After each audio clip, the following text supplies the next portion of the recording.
Hello, fellow Whovians, and welcome to the Legend of the Traveling TARDIS. We are live. I'm coming to you live myself from the Kentucky International Convention Center in Kentucky, Louisville, Kentucky, at the GAMA trade show, the GAMA Expo. That is the Game Manufacturers Association. Those of you who've been watching for a long time, you might remember me coming in from Reno the last few years around this time. That's this trade show. It has now moved over to Louisville, and so that's where I'm coming to you from. We've got a nice little overlook of the convention floor over here that scene you saw right before. You got, can you see there on the side above my name there, right there is Looney Labs. You might recognize the name Flux there. These are guys that make the Doctor Who Flux. They've got a new one out, Camping Flux, that is just coming out. They've got their new, you can see their Looney Oracle there, which is kind of like a card-based Magic 8-Ball type game. You get Santa's Workshop in there. There's a ton of stuff in there. If we have time at the end, I will see if I can give you a better view of stuff. But I am on a bit of a time crunch. We all are. So let's get this show rolling. And I somehow managed to get off center with this view. Hold on. We're just going to tweak myself over just a little bit. This camera. There we go. And let's see who else we've got here. We've got, of course, Mr. Nick Smith. How you doing, Nick? Good, Dave. Have you finished tweaking yourself? I hope so. Tweak. You got a nice view of the games room. I got a nice view of the cemetery. So I see that. Zombies. Yeah, and upstate New York. We're on the back wall. Yeah, but I'm really glad to be here. I'm excited to talk to Chris and yourself and see what we can find out about what's happening with Big Finish. Yeah, that's absolutely fabulous. What else we got? Oh, right. We've got, of course, the wonderful, the amazing. What, do I not look the same? You look just the same. Too much? Yeah, can't tell. Oh, okay. Well, that's good. What? The funny thing is, she doesn't realize I brought her on screen and she's just face palms at me. No, it works both ways. But anyway, hello everyone. This is Melanie Dean here. Hello. Keep the ball rolling as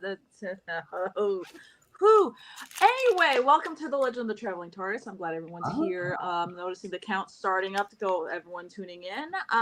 Super excited for our guest today that we're going to have an interview and try to not mind spoilers out of them because that would be a terrible thing. But I was stalking their feed and how they were able to announce a March 22nd date. So that's pretty snazzy. And perhaps, Dave, we should bring them on.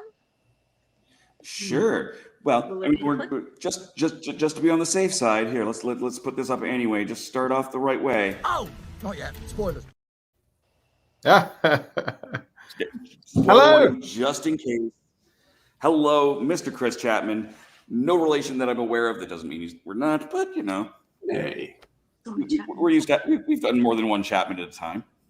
Oh well, it's very good to meet another Chapman, Dave. I think was there a Dave Chapman that worked on Doctor Who as well in like graphics in the 80s or something? Yes, I'm desperately trying to get him on the show. Yeah, Dave Chapman worked in graphics design for a long time, and also Dave Chapman, who runs the Doctor Who role playing game for Cubicle 7. And we've had him on the show. I want to have all three of us, the three Dave Chapmans, all on an episode. So, Chris, please, why don't you introduce yourself here? Well, I was going to say, you have to watch out for the Blinovich limitation effect, don't you? If you get too many Dave Chapmans together. Owen Sticks won't be happy. It'll result in something cataclysmic. But hello, thank you for having me. I think it's the first live one like this I've done, which is quite fun. But I guess I'm here to talk about we've got some Big Finish scripts coming up. That are coming out this month in March, and also I work on the Doctor Who, the BBC collection Blu-ray range, making documentaries all about Doctor Who, and we have season 15 coming out this month. So I guess it's a busy month. It's a good month. Yeah. Exciting. So I'm going to kick off the question with the fact that you've got so much on your plate. Yes. Is this something where it tends to be feast or famine, where sometimes you just have so much you're inundated, and then you have those times where you can go, oh, okay, I'm going to jot in my sleep for the next couple of weeks in May. That sounds good. So what's your schedule kind of like? Yeah, it's fairly mental in a really lovely way. I think I've got a situation that I think a lot of people have in Doctor Who, in that Doctor Who is the kind of the passion project, is basically a hobby that got out of hand.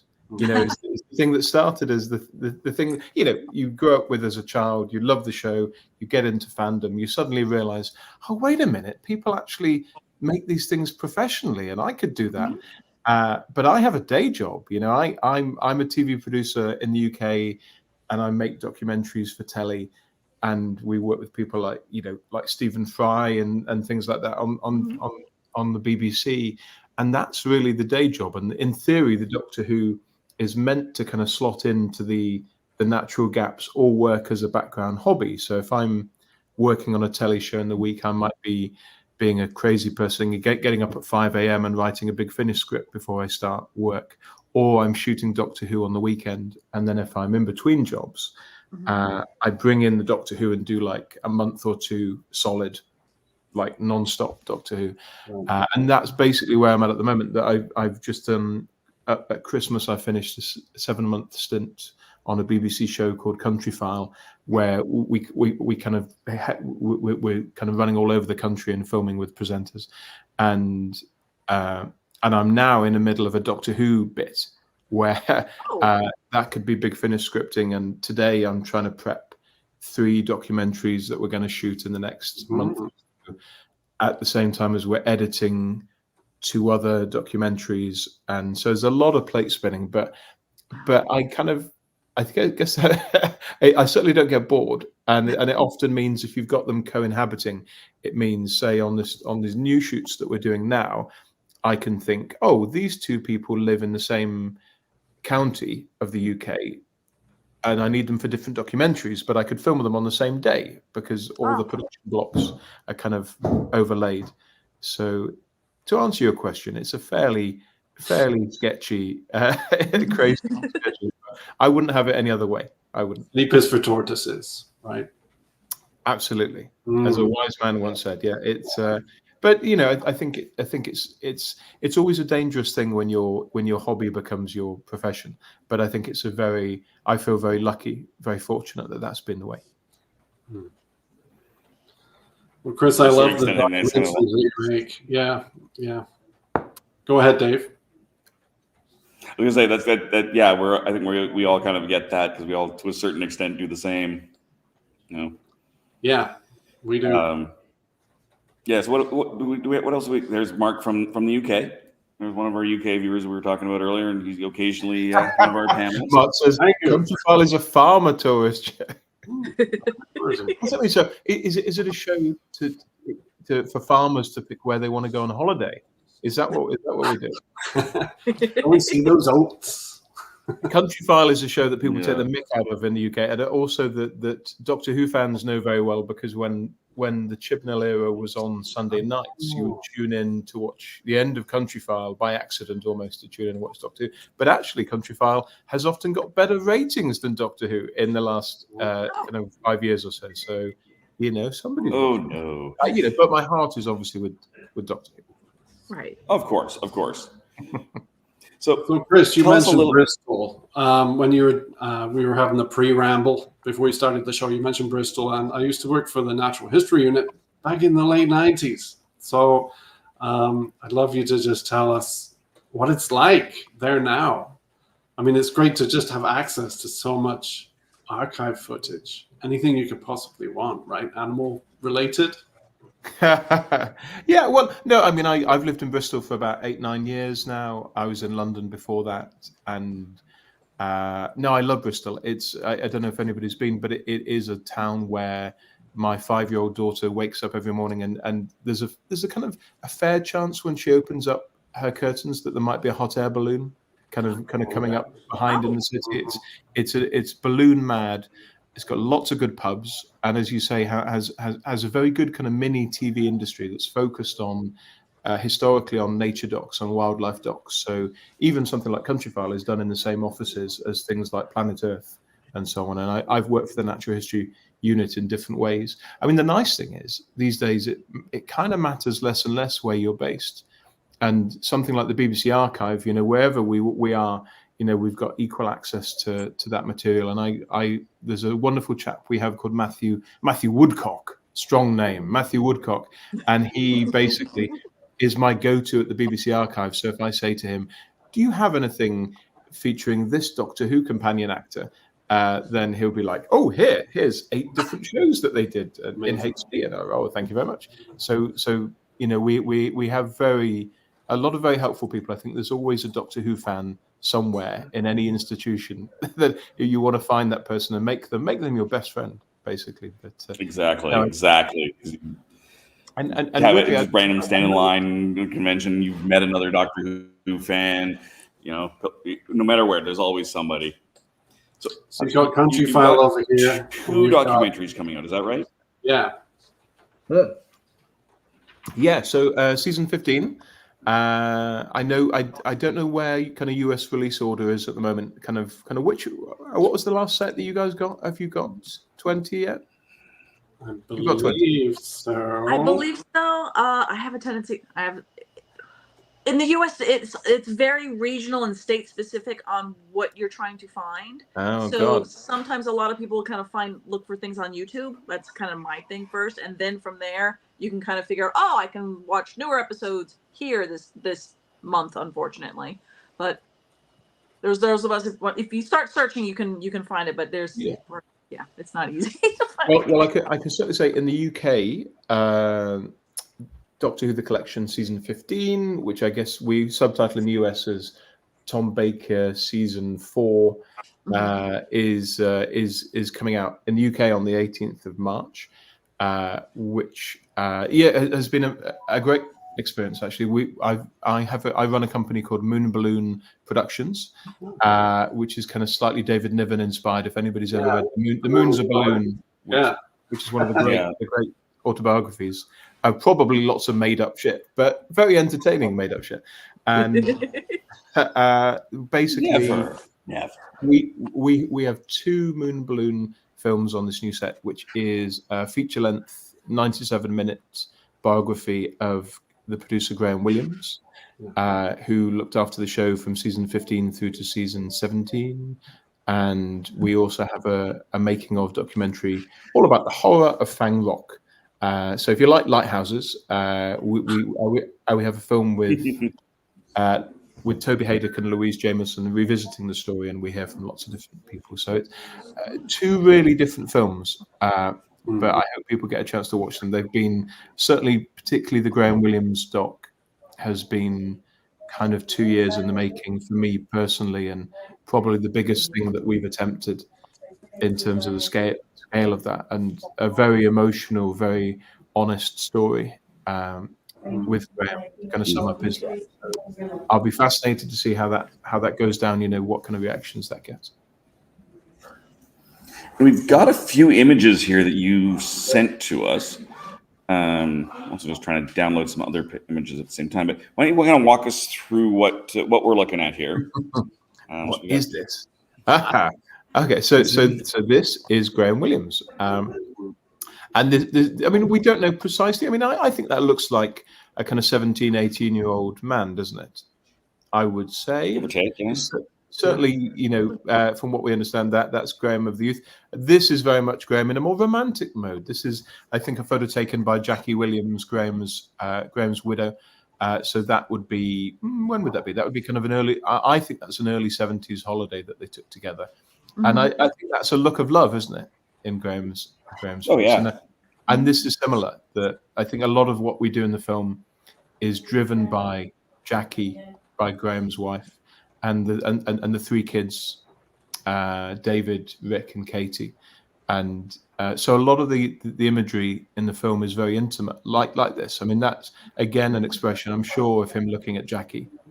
And you can see that connection, I think, there. But also maybe a hint of mystery, a hint of kind of, there's a kind of enigmatic quality to Graham, I think, that we do talk about. And I think a lot of people, we spoke to an actress he worked with in the early 70s who said he was an amazing poker player, because he had this amazing poker face that you would never quite know what Graham was thinking. I think he was a very interesting man. Your producer.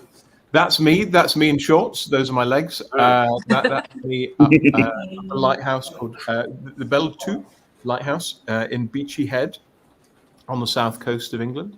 And I'm filming there Louise Jameson and Toby Haydock. And you might well point out that why on earth have they gone to a real lighthouse when Horror of Fang Rock was filmed entirely in a pair of studios? All of the stuff on the rocks in Fang Rock is at Ealing Studio on film, and then all the stuff basically inside the lighthouse is at Pebble Mill Studios in Birmingham, which is the only time the show ever filmed at that outside of London studio. And I thought, well, let's not let that be a barrier. We still wanted to go and film in a lighthouse, and so basically Lou and Toby got to have just a weekend jolly at a lighthouse. That's a lighthouse that's basically a B&B. Is a hotel lighthouse that you can book out have it to yourself, stay there for the weekend, and just meant that it could be a backdrop to us revisiting Fang Rock and those memories. Yeah. And we were very lucky with the weather, as you can see. I'm afraid to know how many steps it was to carry your equipment and all that fun to get up there. Yeah. I think the trickier thing on this day was it looks lovely there. That was a really windy day. That was a really windy day. And those barriers, certainly I'm 6'4", and those barriers are a little bit lower than I would like them to be for my own personal kind of it's like thigh level. Yeah, space, not because of your legs, but because you're so high up. It didn't feel very high. No. It didn't. So it felt very high up, but the barriers didn't feel very high. So it was very windy, and that was the kind of scarier factor. And there's Toby and Louise inside the lamp room. So I guess in Fang Rock terms, there'd be a big spinning light in the middle and a CSO background behind them.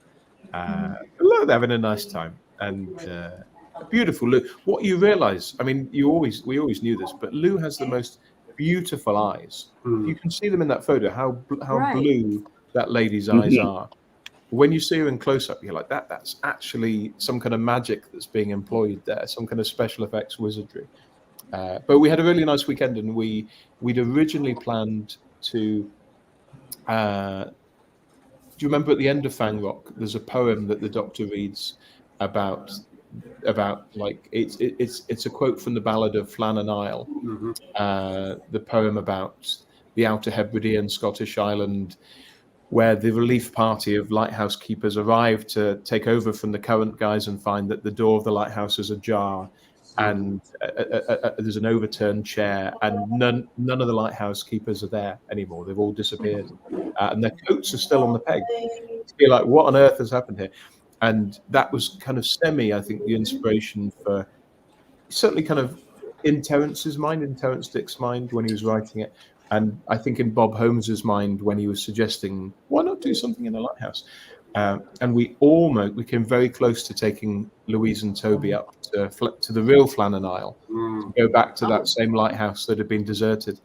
And that would have been us kind of helicoptering in. And we realized actually, in order to guarantee a single filming day going ahead, you'd have to have 7 days in your diary. And even then, you couldn't be 100% because accessing the lighthouse was so trepidatious. And the weather's just that volatile? Completely volatile. So you might go down on day one, have beautiful weather, and you're fine, but you would be smashed on the rocks kind of every other day. So in the end, I shifted it to the south coast, and that actually meant we could do a much bigger dock in different ways because we weren't spending our money on helicopters and travel, and booking people for a week when you only need them for a day, which is not a good way to make a film, really. Certainly not ideal, no.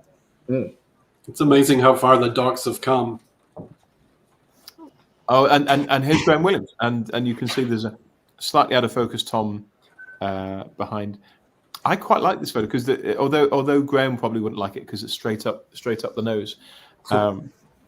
I think we use that when we're talking about their relationship because they, we've interviewed Tom for the doc, and we've got a lot of archive interviews with Graham that haven't been heard before. Certainly in a wider sense, haven't been heard before.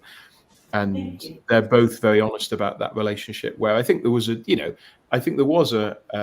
affection between them, but I think you had a leading man who'd had 3 years on the show by this point and was, probably quite aware of how amazing he was in that part and how popular he was in that role.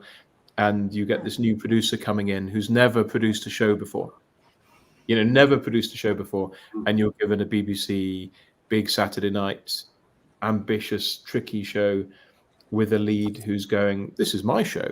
So I think the two of them had a very antagonistic relationship at different points through the show. But you think that results in some of the stories that I'll always come back to, whether that's things like City of Death or The Androids of Tara or the horror of Fang Rock and Image of the Fendal and things like that. So actually, even though it's influenced by an ITV strike, City of Death is still the highest rated Doctor Who story in British history. You know, more so than Voyage of the Damned or The Next Doctor. City of Death, I think City of Death is 16 million people watch that in the UK, which is a huge number, and that was under Graham's watch. So I think we wanted to. I think he's always a figure who's suffered a little bit in terms of the way fans think of him, partly because it's quite a contentious era that can be a little bit Marmite, a little bit divisive with some people. But I think because Graham died so young, Graham died, he was 45, 1990 he died in. So you've got these two figures either side of him, where Philip Hinchcliffe, still going strong. I'm setting up an interview with Philip at the moment. And so we've had a lot of access to Philip. We feel like we know Philip and his opinion fairly well. Someone like John Nathan Turner, obviously sadly died young as well, but John was everywhere. John was on every show in the UK and was so much involved in the publicity of the show. And Graham was neither of those things. He didn't get to live the life that Philip has. He wasn't visible in the way that John Nathan Turner was. And so Graham has always felt a little bit like a ghost, a little bit like we've got a vague idea, and him and Tom, they had some ups and downs, but we didn't know that much. So it felt like treading quite fresh ground with a documentary where we weren't building on an existing biography or autobiography. We were reaching out to the family for the first time and saying, please trust us, we're not arseholes. Can we come and can we tell your story?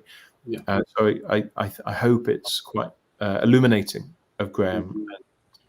And I certainly, I've respected him beforehand, but I think I feel so much more closer to Graham now, and I hope people take that from the film as well. Yeah, I've heard great things about it. Yeah, I'm excited to definitely check it out. It's gonna be fabulous. What's the second? So that's the 97-minute one. Yeah, and the other one is the Fang Rock one, is the Lighthouse one. So that's inside the Lighthouse, and that's 42 minutes, which is still not a bad but it's a full-length TV show in America. It's no 97, but it was. So Chris, I wanted to ask you. You look at the first documentaries you made for these special features, and now these honking big ones. How do you feel you've come? There's more to it than adding extra minutes, right? How have they changed for you? Yeah, no, hugely. And if I wanted to embarrass myself, I would say go back and watch, like, the very first doc that we did, I think, is a doc called Time Zones on the War Games DVD. The very first doc that I did for the range, and that's back in, I think we filmed that in 2007, and it probably came out in 2008. And we did one called The Gallifreyan Candidate, which is on the Deadly Assassin, which is fairly rubbish. Where we just kind of, I had an idea of saying, oh, this is a bit like the Manchurian Candidate, isn't it? And then I dug into it. It was like, oh no, it's not actually that much like it. But it's too late. We have to make it. Okay. And we did one with Jessica Carney, William Hartnell's granddaughter, which was a bit more interesting, and then one about Erato from The Creature from the Pit, which I really enjoyed. But those were all kind of basically 15-minute films, and we would interview a handful of people. And I'm a great believer in brevity, so I don't think that I always try and cut the docs that we do quite sharply, and I don't want them just to be long for the sake of it. So the fact that they have got bigger isn't just because we're getting more relaxed about. I just let them talk a bit longer, because they're still hopefully cut as sharply as I've always done them. But I think the scale of them and the foundations of them, the kind of the solidness of those foundations has grown. And something like the Graham doc is 97 minutes because there were like 22 interviewees in that. There were 22 people giving their perspective on Graham's life. And you're talking about a whole human life. When we did John Pertwee's biography at the end of the DVD range on the Blu-ray, ironically, Spearhead from Space, I think that doc's about 42 minutes. And I think if we were doing it now, it'd probably be a 2-hour kind of all singing or dancing. Yeah. So I think do it. The director's cut. Well, I know, and in terms of, I think in terms of the storytelling, I think it is a sense of confidence growing and thinking, the Graham doc, a third of that doc is about Doctor Who, and I'm quite proud of that. You've got a third about his early life, the middle third is Doctor Who, and the last third is post Doctor Who.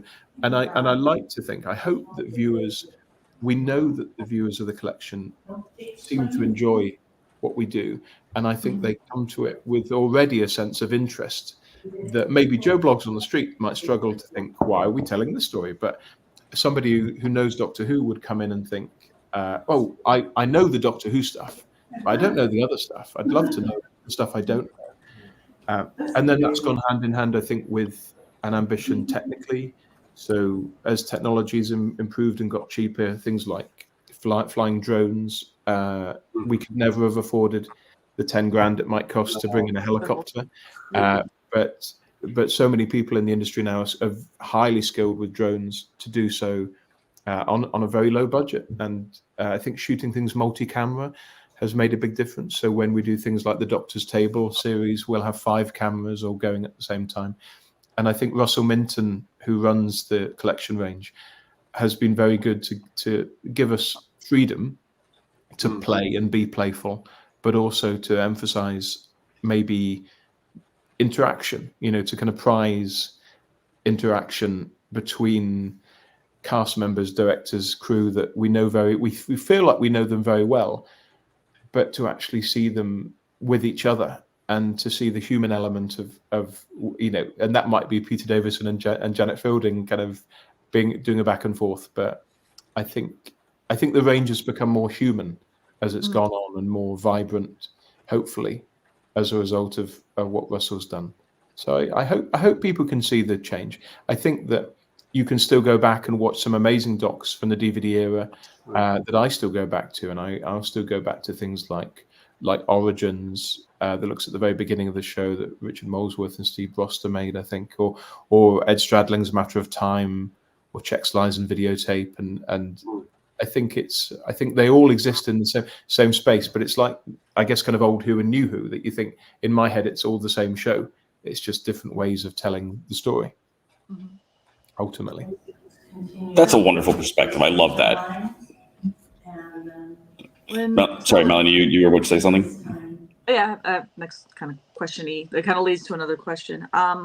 So when you're approaching your documentaries, I'm sure you're doing your research. You already kind of know your format of what shots you want to get, the story you want to tell. But how often has it happened, or if it has happened at all, where once you start interviewing the people or getting more, start all these other little facets start to kind of unfurl as you're doing your story, you realize, wait, my story is changing. The narrative of what's happened has changed. How is that also one of the reasons why maybe your time is now going to be more expanded? And so how do you deal with, here was plan A, and I'm sure that plan A is going to turn to plan C, but what happens when it's going to go to F? So well, I think F is usually better. I think that's the truth of it. And I think a good example is that I will always, if I'm interviewing somebody and it's a conventional interview, something like the Graham Williams doc, where we've got lots of interviews to do, I will write out so in that case, I might have already written a kind of timeline of Graham's life, as I understand it, and I'll share that with interviewees. I won't. It's not like we're doing a political interview where you want to kind of creep up on somebody. I want to be really. I want to help that person to reconnect with any memories that may have fallen down the back of the sofa. So I'll share that with them. I'll write a set of questions, and I may well share that set of questions with them, because often people come in quite nervously, and you think, actually, what you really want to know is kind of what I'm interested in, and I want to reassure you that I'm not trying to stitch you up or anything. So I'll often share the questions, but I will then put that to one side. So when we sit down for a chat, I might have a very quick scan of questions. Oh, yeah, okay, and then I'll put that to one side, and we'll just chat. And the lovely thing about that is then you're free to go wherever the conversation goes, and you're going down a rabbit hole in any direction. So there've been loads of, I mean, certainly the Graham film is a great example of that, where particularly with Graham's family, we were having like 1.5 to 2 hour interviews on that, where you're just like, oh, you just mentioned this. Could we zoom in on that a bit? Could you tell me some more about that? And where often people will just have things that they, you don't talk to them beforehand and say, tell me everything you're going to say, because you want it to be spontaneous. And there's a bit when I think Jackie Williams, Graham's widow, I will always say at the end of the interview, is there anything we've not talked about that you'd like to talk about? And she paused for a moment and then gave the most beautiful answer, and a whole anecdote, a whole story within a story that I wasn't aware of. We hadn't talked about in the prep. Maybe it had only come back to her during the course of the chat, or maybe she'd been saving it for a while. She certainly hadn't warned me about it. And in a way, that story that she told, which is about Graham being in a car crash in Scotland in the kind of before Doctor Who, in the kind of early 70s, and surviving a car crash, is probably my favorite moment of that film. And I think it's certainly is the heart of my message for the film, is that story that Jackie told us. And there was no way I could predict that, and I would never fight that. You're like, if something comes onto the table, you think, well, that's amazing. So the story changes. The talking to Graham's son, his youngest son, Rick. I can say this because it's in the part of the film that was shown at the BFI. But towards the beginning of our film, he says, I never really knew my father. When Graham died, Rick was 5 years old. And so he said, the first thing he said to me in the interview was, I never really knew my father, so my whole life has been trying to piece together this figure that I don't know anything about. And I said to him straight away, that's what you've just said, the way you've articulated that is so beautiful. I feel like that's also what our documentary is. Yeah, that your journey is our journey, and if you're happy, I'd like to use that early on in the film, if that's okay. And he was like, yeah. But that structure didn't come to me until Rick put that forward on the table. So I think those kind of films are always changing, and the joy of it really is coming to the end of a chat with somebody and thinking, blimey, I didn't know we were going to go here. Because all you want is insight. All you want is to find something, to find out something that feels truthful and new and fresh and interesting. So I have to ask real quick. You've got these hours and hours of footage. You want to keep the documentaries nice and tight, but do you ever wish that you could put the deleted scenes out there somewhere, or do something with them? No. People always ask this, and I'm a terrible tease on Twitter, and I'll say, oh, the new film is currently running at 2 hours, I'm going to chop it down to 90 minutes. And I mean that genuinely, because without being arrogant about it, I do feel that as I'm cutting, it's getting better. And if it's lean and more than anything, clarity, if it's clear in what the storytelling is and not flabby at all, it's better. And so when we're cutting, occasionally we might lose a story because you just think, blimey, I've got nothing to illustrate this. There's no way of making it clear to the viewer what we mean by this, because nothing exists that can. And that's the reason why actually on the Graham doc and on other docs, we've started shooting with 2 cameras, so that as is a common approach now. So you might have your classic interview look and a slightly profile-y diagonal kind of look, and that means we can cut within the interview, that we don't need to cut away to archive or to a location, and that's meant that, say, on the Graham doc, we can really sit and listen and not think, how do I illustrate this? So that, but we're given so much flexibility on things like duration that there's nobody tapping me on the shoulder saying that's not going to fit on the disc. And it's not like making television for broadcast, where you're very strictly told. Even Doctor Who on telly will be told, you have to be 43 minutes long, or however long it might be, and you can't really mess about with that without special permission from on high, and so we do have the flexibility to go long, but I want it to earn that. So I think if you were to see the leftover bits, you'd find some of it interesting. Most of it would be just the way that human beings talk, where we often go around the houses and we don't always say what we mean. And I want the films to feel like they're saying what they mean. So I am streamlining, I hope, in a natural way, the way that stories are told, I hope. But we do have a lot of stuff, and we keep it. And I do have an attic full of tapes and old hard drives and things. It's not. Because you never know when you're going to make another one. It's not going in the bin. And we do often there was a location I filmed at for the Sarah Jane doc that we made that now looks like. Well, we didn't get to use it in that doc. I won't spoil this. But now in a new doc, I realized, they went to that location. Oh, we can use that then. And so I've just gone back, and you think, well, this is meant to be that everything's worth something in the end. So you have to keep track of all that. Where do you think, what do you perceive for the future? Obviously, you can't tell us, what's going to come out next. I'm just speaking, on more personal terms. For you, do you think you're going to keep getting bigger and better, or what's going to happen? Well, I hope so. Certainly, the plan is, I think the collection's in a really good place where, from everything I see, the BBC has a lot of faith in it. I think the people who are buying it seem to be happy, and that's important. And so the intention has always been to do the classic series, to kind of work through those. And I think there's now a self-confidence within the range that I'm working on. We've got about 8 films in the pipeline for about 6 different releases. And so there's a sense that the helpful thing is, if you see me on location, somebody takes a photograph of me on location and then goes online and says, this is going to be the next box set. It's nonsense, because actually we're making things for all the way from the next set through to the final set. It's all in flux at the moment. And that's great, because it means we can take advantage. Take advantage is the wrong word, but we can make the most of people while they're fit and healthy and happy to talk to us. We can do as much as we can.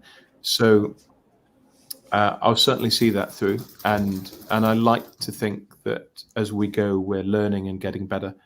And my only intention is to make things that feel like a progression. Like they do get bigger, because with something like the Graham doc, structuring a 97-minute film and making that rhythm and pace and balance work across that kind of duration. As soon as you get over an hour, everything multiplies in crazy ways in terms of just the amount of work you need to kind of make it work. And I hope it does. It certainly felt like it was working to us. So I'd like to think we'll keep on getting bigger. And obviously, we've always said we'd love to carry on and do the new series, the post-2005 series. And so I hope one day that'll happen. And we'd apply the same kind of approach, I hope. But we shall see. Now, have you ever gotten, again, I know spoilers and like you just said, everything's always in flux. So you're not sure timeline. You're always working on multiple projects at once. Has there ever been a time where you started working on a documentary, there was a story that you wanted to tell, then you realized you didn't have the content to really flesh out or even tell the story, but then later on, either A, you finally went, I could go back, now I have stuff, or possibly you're still hopeful that maybe you can revisit some of that footage again to tell that story? Like, how do you approach that? Are you good with going, okay, you're going to be on the shelf for now, and I'm going to be okay. I'm not going to go into the bottom of a bottle. We're good. It's certainly, I think normally docs are commissioned for specific seasons, and there's a real reason why they need to be on that season. So if you don't do them at that moment in time, they will probably never happen. But we've certainly had docs where I've kind of stepped away from something, where there's a doc I won't mention because we might still make it, where I've looked into it and thought, to tell this properly, I need this, this, and this, and I can't have that. and that in this case, in that particular case, was down to archive that I thought was really important to tell the story that wasn't BBC owned, that was ITV archive, the other side in the UK, where you just thought, we could never afford basically any moving footage not owned by the BBC is so far beyond our budget, would take up like immediately a sixth of our average budget to use 30 seconds of something. Oh, wow. And so I looked at that and thought, actually, I don't think this will be as good as I need it to be to be happy to justify that. And I might change my mind. I might look at that again, and I have an opportunity to change my mind, but it might be that I think, I could do it with photos though, or whatever, but I might just worry that might be shit and not what it should be. Yeah. So yeah, I think mostly we've got to tell the stories we'd like to. Sometimes it's a taste thing. Sometimes I'll pitch docs, and Russell Minton quite rightly will say, "No, I don't think so. Like, can I have this one instead of that one?" And I don't really have a say in that decision, and that's fine, because I will have pitched docs that I want to make, and Russell will pick the one or two or three of a set of 5 or 6. So that I'm happy with any of them. I'm happy with any of that at all. Right. But for instance, I've said this before, but when we did season 22, I was pitching we've done a kind of semi-regular revisited series where we've just gone into a random strange Doctor Who subject, and we did that with the Doctor Who cookbook and the Habit team, and we did it with Who's Doctor Who, the first documentary about Doctor Who, and I did pitch to do something about Doctor in Distress, the kind of pseudo charity song that Ian Levine and a number of other people produced during the hiatus of the show in between season 22 and 23. Because I thought, actually, this is a song where the music has been done by Hans Zimmer. The idea that we can get Hans Zimmer in his dressing gown in the studio, talking about Doctor in Distress to Toby. I thought this would be amazing, and I think we would have done it with love. We would have done it from a place of affection. We wouldn't have been, we might have been having fun with it, but we wouldn't have been like mocking it. It wouldn't have been a spiteful doc. It would have been a good-hearted thing. And I wanted to get people back together, maybe to do like a new verse or something. I don't know, but I just thought, let's do a music studio doc. A bit like that wonderful. Have you seen the one on Netflix, The Greatest Night in Pop? The one about the recording of We Are the World. Mm-hmm. Oh, Bob yes. Dylan, like Bob Dylan is actively hating it and not knowing. And so there'd be a situation like that where Russell. That may have come down to musical rights clearance things. It may because Russell doesn't need to tell me exactly why he's not going to go for something, but I think we moved away from that one. But then you end up with other things you're equally, if not more, happy with. So it just depends, really. I think there's always something to discover and enjoy. That's incredible, Chris. We have a little bit more time. I don't have a little bit more time, however. So I just want to, I just want to say thank you. I have to go. Like I said, they actually closed down. I had a live studio audience out here for most of the show from Gaming Trend. Who were selling 20 years, and they had their whole crew was in here watching. But this has been fabulous. I'll leave you guys to keep talking, but I'm just going to scan it. Like you can see the show floor here is clearing out. You can see. I want to get camping flux. I'm into camping flux now. I've got a couple of flux card sets, so I definitely get camping. So that is out very shortly in North America, and we have the exact opposite problem for you in that we have no idea when that's going to be in the UK. Import. Thank you, import it. Don't worry about that. I'll import it. It's fine. Exactly, and they've got a Amazon.com. I just got the com instead of the code that you. There you go. Yeah. And I will tell them that. But yeah, no. So Chris needs a copy. Yes, exactly. Absolutely. So I did want to thank you for coming. I'm going to bail. You guys can keep talking because you still haven't talked. We haven't even touched on Big Finish. Yeah. So there's a whole bunch of stuff there, but I just wanted to say thank you. Thank you. I've got a volunteer here from Gamma who's been sitting here babysitting me. Thank you, volunteer. Thank you, volunteer. So, yes, the internet says thank Kick you. him out. Yeah, kick me out. Yes, and then but she was supposed to be off half an hour ago, so I'm going to take off. You guys continue on, please. Chris, let's talk more because I really do want to know more about some of these other documentaries that you've done, especially the cookbook one. Yeah. And yeah, but let's thank talk. you for having me. Yeah, and thank you, Kevo.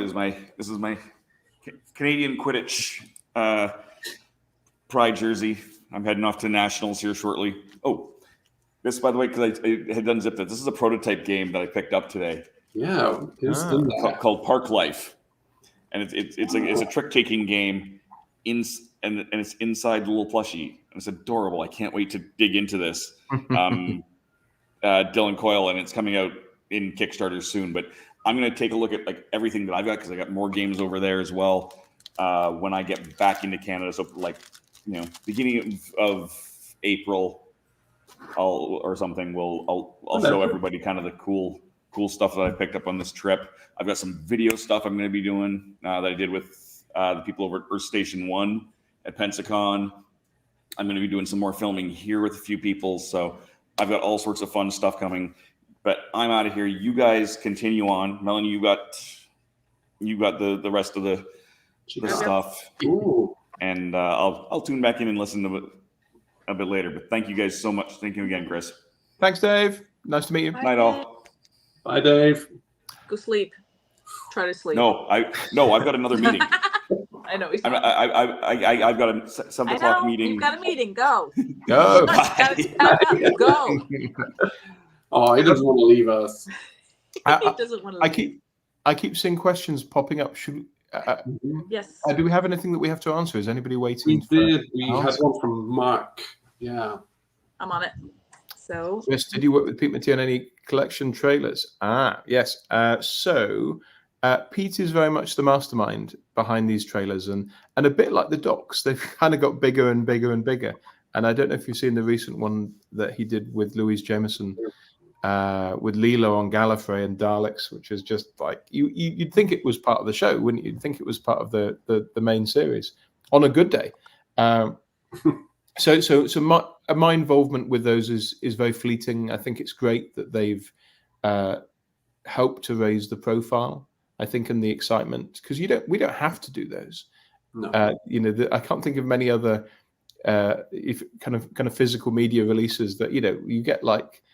James Cameron's bringing out The Abyss in 4K. You don't get a specially filmed scene from The Abyss. Ed Harris doesn't come back and go underwater one last time.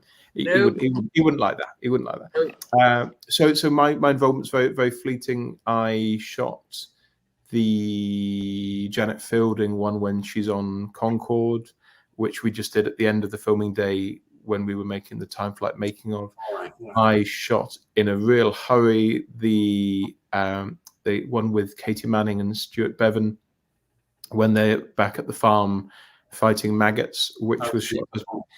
Mm-hmm. That was really tough. I mean, and Pete does these lovely scripts for those, but that was really tough for us because we were filming we were there for 2 days to film the Keeping Up with the Joneses doc, and had to, within that 2 days where we had terrible weather, to shoot that show.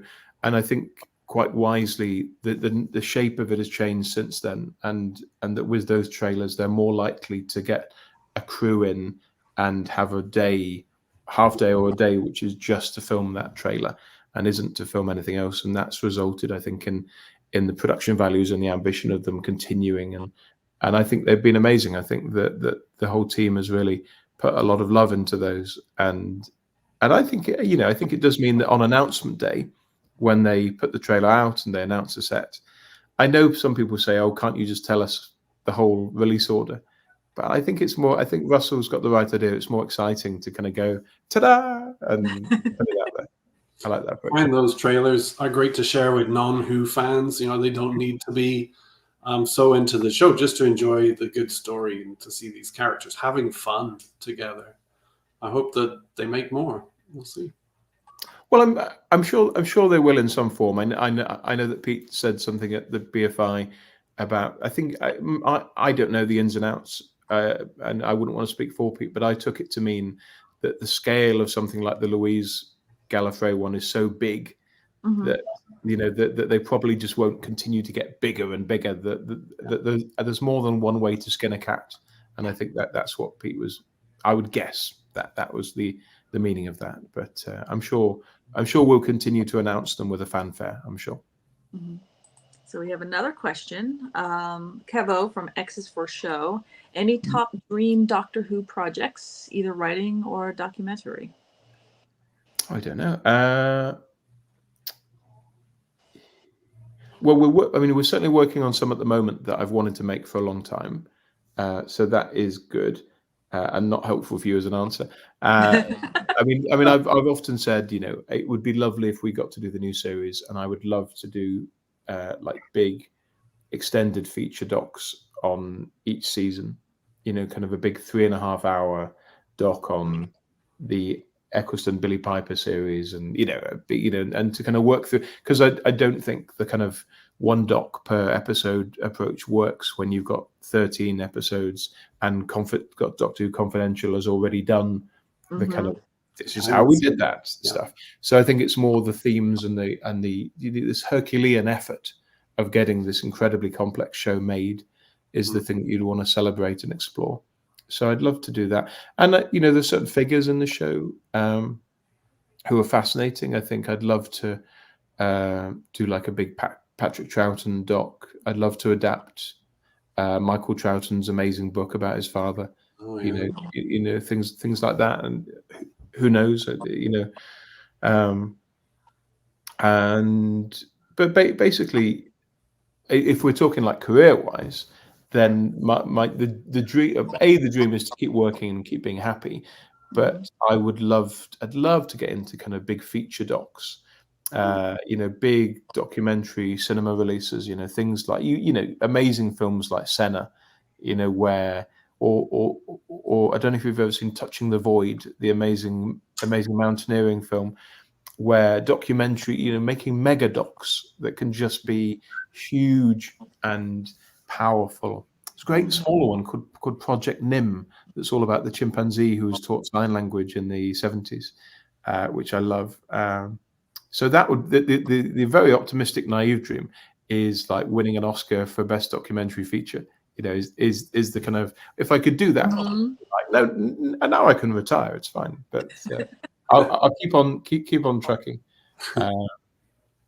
and see what happens. So, what's he saying? That's a lovely answer. It's lovely.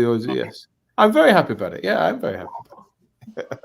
So you're doing these very visually oriented documentaries for people to watch, but also you're writing audio scripts for people to listen to. Is it hard to switch your brain from one to the other?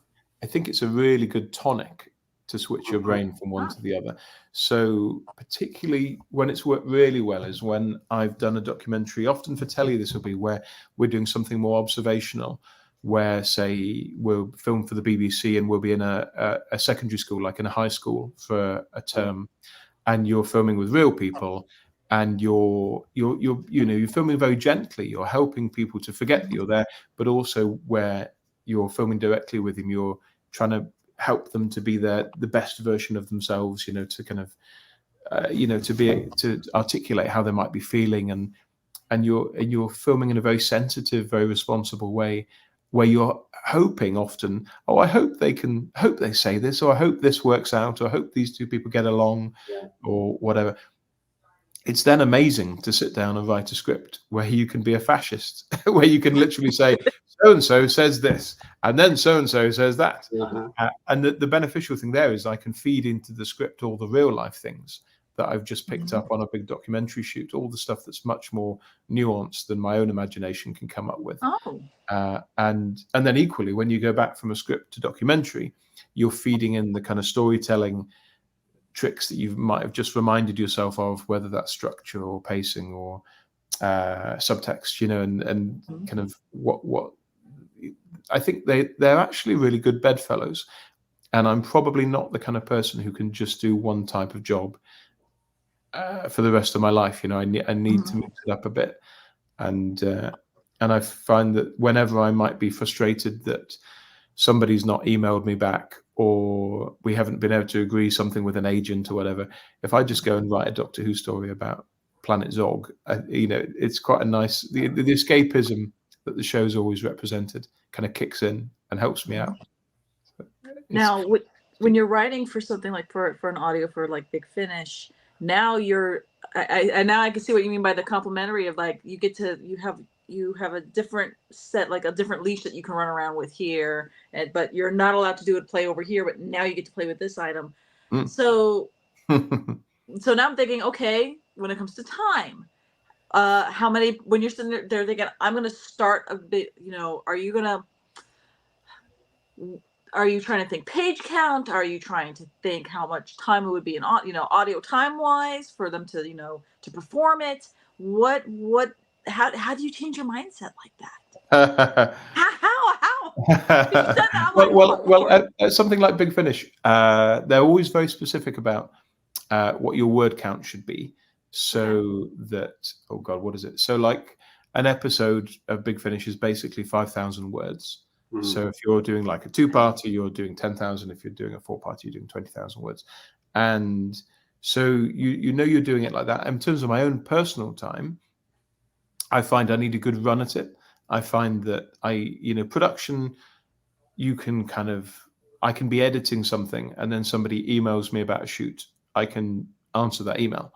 But with writing a script, I kind of need to, what'll often work well is if I spend the morning doing the jobs that need to be done on production, all the emails, all the phone calls, and then in the afternoon when you might be waiting for people to get back to you, or you haven't quite decided on something, you then spend the afternoon writing the script. But no, I think time wise in the episodes themselves, you're just trying to get the pacing right more than anything else. I think Big Finish are quite good at. We'll always do a proper story breakdown at the pitching level, and sometimes it might have begun as a one-liner and then become a one paragraph that you're pitching to them and saying, they might have said, we need something with this doctor and this companion, and you're like, okay, how about this? Here's a paragraph, and they say yes, and then you do a page, and then you might do 2 pages, and by that point, you've kind of broken down the episodes into this happens, then this happens, then this happens, then this is how it ends. And they'll often come back and say, oh, but how does it finish? How does it end? And if you've tried to be a bit woolly and you've said, and then there's stuff happens and the doctor saves the day, hooray! Then they'll kind of pull you up on that quite rightly and say, yeah, but what does happen though, Chris? What does happen?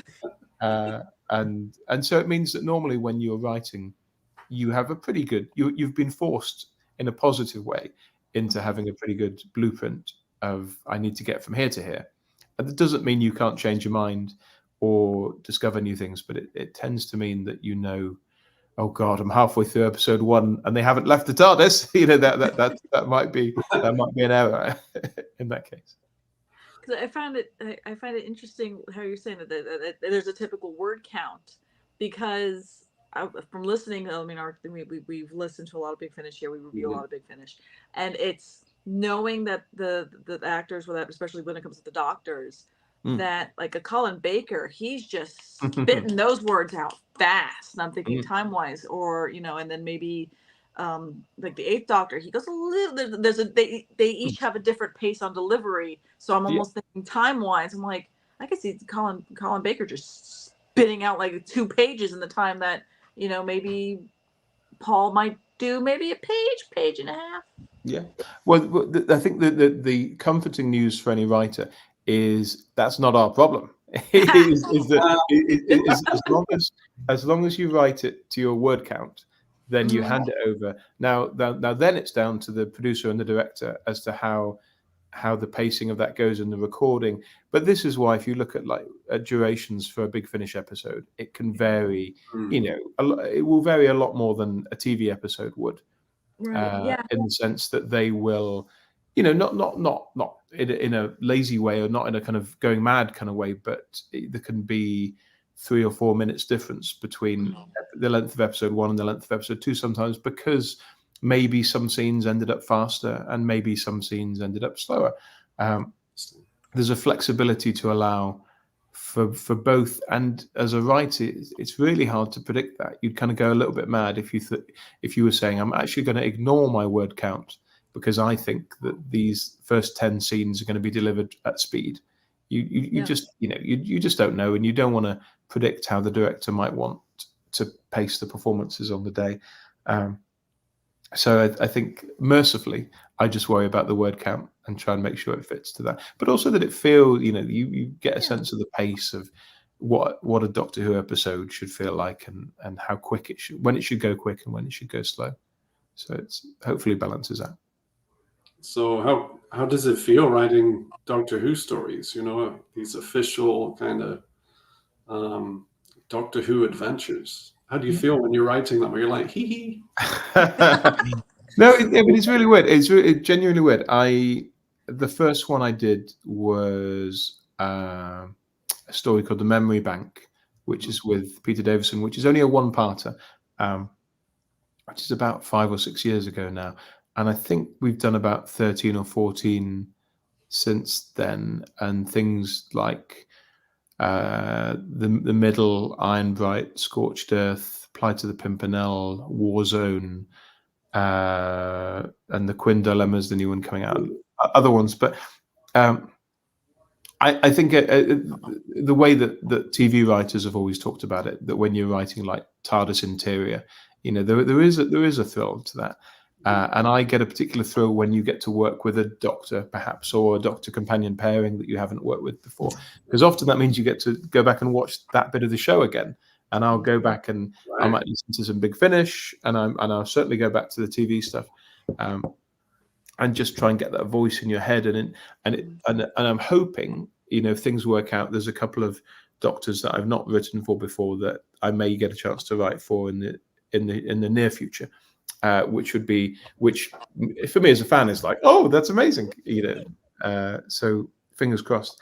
But I think it's the other benefit is audio.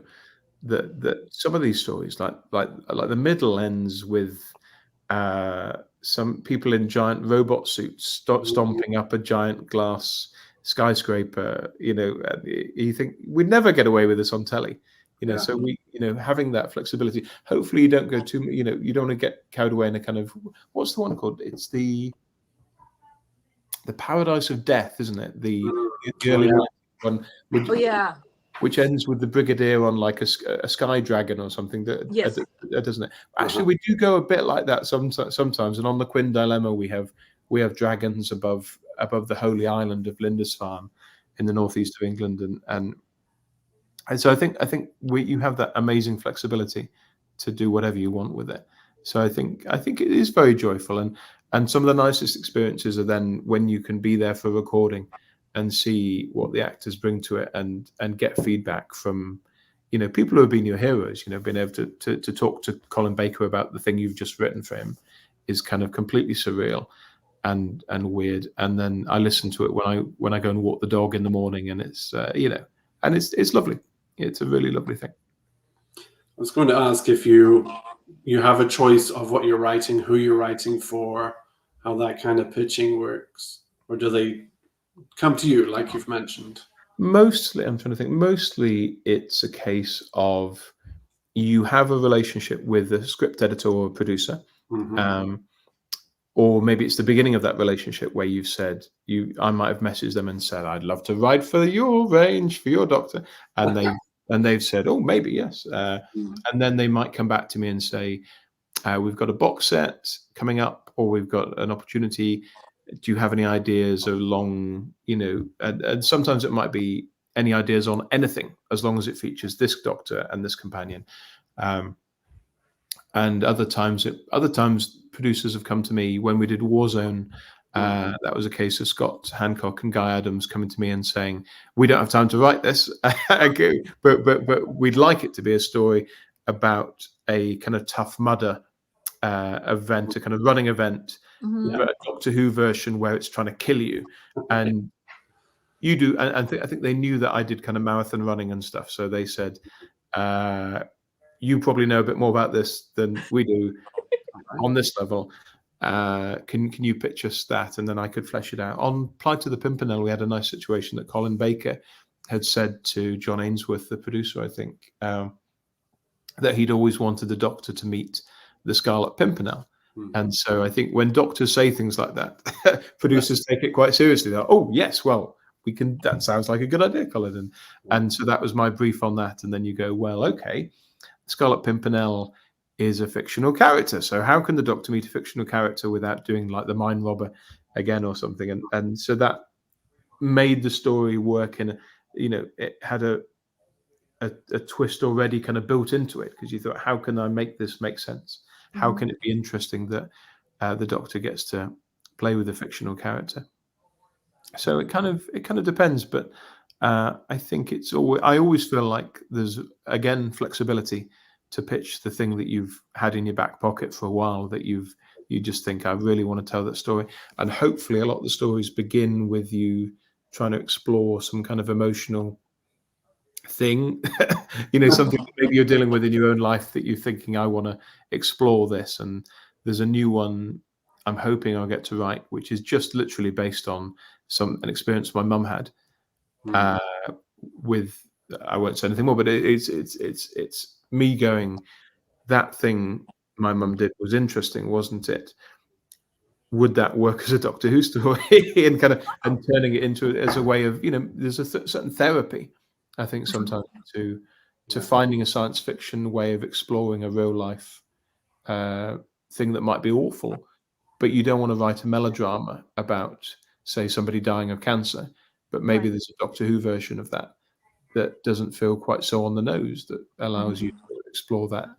And you don't see, I certainly don't feel as mawkish in a way. I think I'd probably need a different level of talent to actually write a genuine story about somebody dying of cancer, because that's just another level of reality, isn't it? But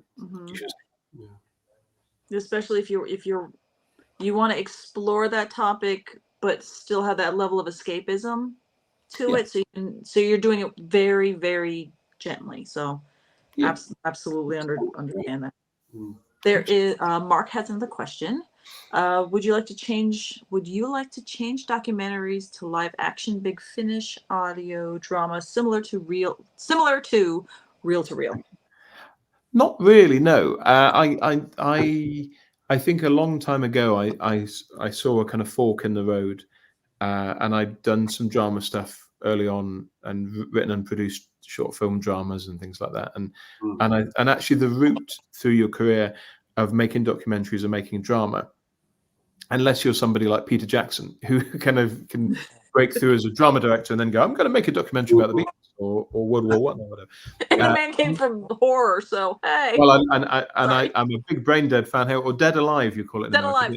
Dead Alive. Brain Dead's a much better title, guys. It's a much better title. Yeah. But I would say that I made a choice to say, actually, I'm better at documentary. I prefer documentary. I like the fact that documentary surprises me in a different kind of way. So I'm not in any way hankering to go and direct drama. I just want to make documentaries. And one of the things I like about Big Finish is I can write a script, and I don't need to worry about how they make it. I don't need to put on my producer director hat. I can give them the script and then run off cackling into the night, and not worry. Say, not my problem anymore. It's down to you guys. And then see that reinterpretation that they give it and go, oh, that's really interesting the way you took it. That's great. So no, I think this whole idea of dramatizing Big Finish. Some people say, should we animate Big Finish stories? And I think, well, they're all written on such an audio level that everything about those stories is written with the writer thinking, this will not be seen. Yeah, this is an audio medium. So I think they're perfectly fine in the way that they are. Now, if Russell T. Davies came along and said that they wanted to adapt like one of the Big Finishes for telly, he should go ahead and do that. That would be fine. But I can't see that happening anytime soon. All See a right. couple people just joining us from Andrew. He's actually over another Evening viewer, all. listener. He's over in the UK as well. So pretty late night for you guys. The night owls are here. And say now that we're getting to the wee hours, and we're coming to a close on the show. Is there, as you've mentioned before, it's in your tales of making your docs, asking our esteemed guest, is there anything else that you would like to talk about or even promote to our audience? Oh God. Ah, Well, I mean, I will say we've talked about season 15, but the Quinn Dilemma, which I think you have as your backdrop, which is celebrating 40 years of Colin Baker as the Doctor, is out certainly in the UK. It's out on the 22nd of March, and that's a big box set that I've worked on with Jack Rayner and with Rob Valentine, and I've done 2 stories for that. One called Escape from Holy Island, which is all about escaping from the holy island of Lindisfarne and dragons. And the other one is called The Thousand Year Thaw, and that's more of a kind of heart-to-heart between the Doctor and Perry in this case, and is kind of born of a conversation I had with Nicola Bryant on a documentary shoot. This is where these things they kind of bleed together, but literally us just talking in a taxi cab about, it's kind of about why we were talking about why does Perry stay with the Doctor? You know, why after the events of the Twin Dilemma, why would anybody stay with a person who does what the Doctor does to Perry in that story? And we both agreed, and I think Nicola felt quite strongly about this, that it's not just a passive thing, that it's a choice that Perry makes, that the show never quite explores. Well, never goes near it really, but the only way she can make sense of it is if that's a decision that Perry makes, and there's a reason behind that decision. And so Thousand Year Thaw is kind of about that decision. Okay. So it's a nice way of bringing it back to the Twin Dilemma, hopefully in a way that feels honourable to those characters, and so it's mostly just Colin and Nicola talking, which was a lovely thing, you know, because Holy Island is very much a romp and, you know, crash bang wallop, and we wanted to have fun, and then the other one is a little bit more intimate. So that's the next thing, and beyond that, things I can't tell you about really, just other box sets that are coming down the line. Today I've been working on 2 new biography films that we're making for Doctor Who companions of the past. We've got a season overview in the edit. We've got a Looking For film with Toby Haydock, which is just finished its color grade, and so there's a whole mix of stuff going on, which you should find out all about in due course, I'm sure. And also, for a lot of people, also to follow your Twitter or X feed, so that they can stay on top of when things are being released and all the projects that you're working on. Yes. Kevo says, love your Twitter feed of you showing Who to your kid. Always awesome seeing the younger generations take. Oh yes. Yeah, that's my daughter Edie is she's 5 years old. I thought she was 5.5 yesterday, but actually I got the numbers wrong. She's 5.5 next month. So I gave her a cupcake today for no reason, but she'll be 5.5 next month. Yeah, another cupcake. It should be 5.5 months after that as well. I'm sure she'll remind me. And we've been going back through. She loved the David Tennant specials before Christmas and the Shooty Ep at Christmas, and so I thought I can't take her straight back to 1963. So we've gone back to 2005, and we're working our way through, and we're at the end of. I think we're just about to watch Voyage of the Damned, and then we'll take a pause, and we're going to watch one story from each of the first 3 Doctors, I think, and then go on to Partners in Time. I think that's the way I want to, you know. I don't think I can just make her watch like the entire 1965 season or something like that. I think I need to slowly catch your monkey is what I'm thinking. Yes, very wise.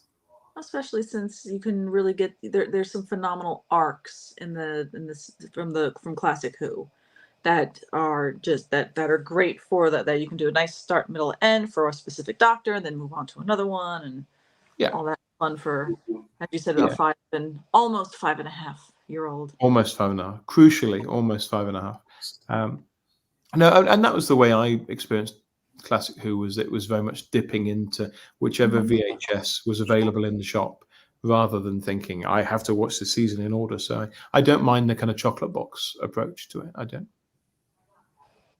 Let's see. Andrew says now everybody's kind of piping up now in Perry's the chat. Live. And reason for staying was a glaring hole in the show. Okay. Well, I hope you enjoy it, Andrew.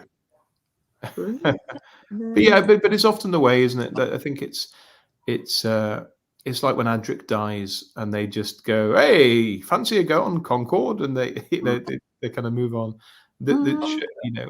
I think it's the nature of the beast. But actually, I'd say sometimes the show in the 60s or the stuff with under Terence and Barry in the 70s is more tuned to thinking, oh, the Doctor might be a bit sad if Joe goes off with Cliff Jones or whatever. It's a bit more nuanced emotionally sometimes than I don't know if John Nathan Turner was so bothered about kind of the emotional fallout of these things. A spoofy story of Doctor meeting Bill and Ted or Doc and Marty, or even Bot. Is Bot? Which one's Bot? Is Bot is that B-O-T? But I'm not sure. Sometimes or even both. Both, or even both. I know. I was like, I'm not getting that it's typo. Well, hey, anything could happen. No. Well, my daughter loves Back to the Future, and we're going to try Bill and Ted shortly. I think that's a big hit. I'm a big fan of Bogus Journey. I think Bogus Journey is one of the better sequels out there, and I love the kind of that weird reference they have to the big spiky rock from Star Trek, from the Arena episode, that they see it on telly in Bill and Ted's Bogus Journey, and then they go there and get thrown off it, and it's just such a weird, lovely reference. But no, so maybe I love Back to the Future, and I love that friendship between Marty and Doc. But I guess you'd have to do it. You have to do it on animated or something, wouldn't you? You'd have to do an animated version. Sure.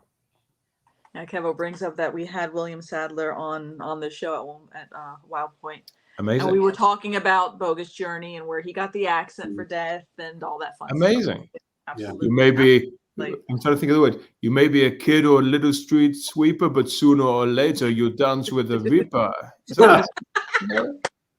Something like that. I love that they decided to make it like a spoof of Bergman, kind of Seventh Seal, in a kind of family movie, and have jokes about best of three, damn right. And it's very, very funny.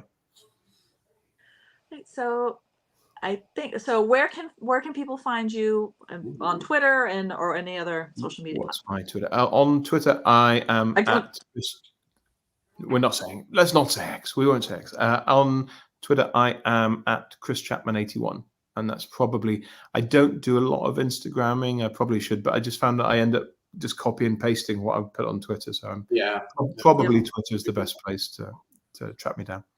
Okay, fantastic. So, Nick, as we wrap up, is there anything that you would like to promote or say goodbye to these lovely people about what you're going to be working on? I do want to say goodbye to these lovely people. Yes. You can read my amazing review of Robot, where I go off on all kinds of tangents about robots and things in the Celestial Torium Annual. You can read it for free on the Doctor Who Appreciation Society website. So go read the thing. Go read the thing. I'm sure Nick will put it in the comment section of where the thing is located again. And then as for me, I'm just working. I don't know how to sleep anymore. Like Chris said, you could usually follow somebody on one social media. I'm over here at Pieces of Melee. I tend to be the Instagram person because I'm usually painting or doing more artsy craftsy kind of things. And then it's more visual, so then that way it kind of goes out. But right now, not doing live painting as much as I used to, only because full-time job of working in stained glass is starting to take every moment of my life. So go on Instagram there, and you can see me 3D model Tiffany style lamps, because it's fun, but sounds interesting, but I'm pulling my hair out. Anywho, so that's where you can find us. Thank you so very much again, Chris, for coming on, and especially since you're away. It's what, after midnight now? Well, it's my bedtime. Yeah, it's past your bedtime. So half you past midnight. If half past midnight is a thing, it is half past midnight. So I'm going to go. But lovely to chat to you all, and thank you for all the questions from other people as well. And hopefully see you guys again. Oh, absolutely. Well, anytime you want to come on and talk Who, or want an interview, or just talk about Doctor Who, you are we're here. Amazing. I'm going to sign off, guys. Have a good evening, everybody. Right. Good evening. night. Bye. See you later. Bye-bye. Good night, all. As I'm trying to find the little the button to say goodbye to, and I'm like, I don't know where it is. I almost clicked a commercial, and that's wrong. So again, thank you, everybody. I know, right? I'm looking at all the commercials. All right, I found it. Oh, okay. So because Christian always likes to yell at me because I always forget to do this one. If you can, thank you for watching. As you can see the little video, if you haven't liked this, please do. As everyone says something about algorithms and comments and questions and sharing and all that, and it really helps the channel, and blah blah. You guys know this drill. Click, give us a clicky click. Hell, put the angry face on there. That's fine too. That's just for me. Give me an angry face. And with that, Tony, take us away.